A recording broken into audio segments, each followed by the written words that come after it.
Mava Lupdurluqlar mahallisidagi sapmida mava. To'g'raqni o'tirsiq yashaydigan shamolliq obdan bo'ldiki.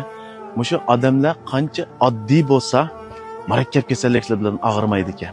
Chunki odamning oddiy yashagan odamlarning o'ylaydigani oddiy bo'ldi ekan, yeydigan narsalari oddiy bo'ldi ekan, bularda g'ayriy kasalliklar yuz bermaydi ekan. Mana bir dehqonning o'ylisiga mana. Mishada hamda bir reseptni birini dapagim keldi. Mushu qumushqa munosabatli ishlarni lopnirda ko'p uchratdim. Birsi qumushning yiltizini damlab ichib berishning o'zi odam badanining samirib ketish, qonni mayjuqirlab ketishning oldini oldi. Yana birsi to'g'raqning to'g'raqning suyidan har attigini 30 grammni ichib berishning o'zimi jigardagi mayni seriydigan taniyobun kasalliklariga, diabet kasalliklariga intayin yaxshi bo'ldi ekan.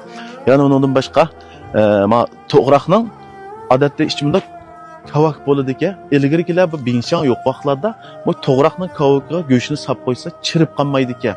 Muzdek holat turdi ekan.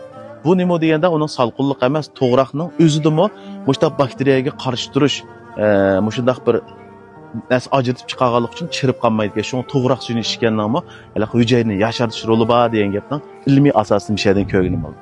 Mana to'g'raq degan. Men Bejan hayotga to'g'ri kelgan Yusufjon doktor davomli mushta yangi gaplarni, yangi mazmunlarni mana mushta oddiy o'rinlarda sizlarga yetkazib turaman.